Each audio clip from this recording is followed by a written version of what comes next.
எம்ஜிஆர் அம்மா தீபா பேரவை தொடங்கியது முதலே அந்த அமைப்பில் வெட்டுக்குத்து தொடர் கதையாகி வருகிறது. தற்போது சேலத்தில் தீபா பேரவை நிர்வாகி ஒருவரை முன்னாள் எம்பி அர்ஜுனன் கன்னத்தில் ஓங்கி அறைந்ததாக சர்ச்சை வெடித்துள்ளது.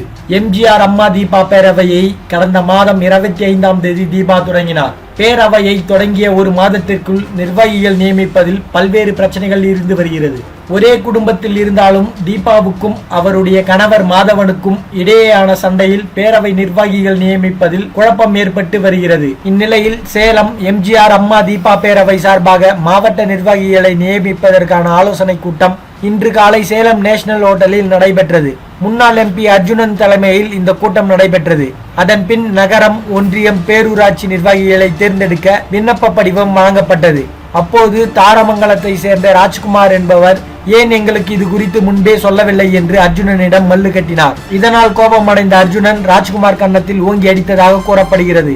இதனால் தனது இடது கன்னம் வீங்கிவிட்டதாக ராஜ்குமார் செய்தியாளர்களிடம் கூறினார். மேலும் இது குறித்து போலீசில் புகார் அளிக்கப்பட்டுள்ளதாகவும் அவர் தெரிவித்தார். மேலும் இது போன்ற செய்திகளை உடனுக்குடன் தெரிந்து கொள்ள எங்களுடைய சேனலை சப்ஸ்கிரைப் பண்ணுங்க. இந்த செய்தி பத்தின உங்களுடைய கருத்துக்களை மறக்காம கமெண்ட் பண்ணுங்க.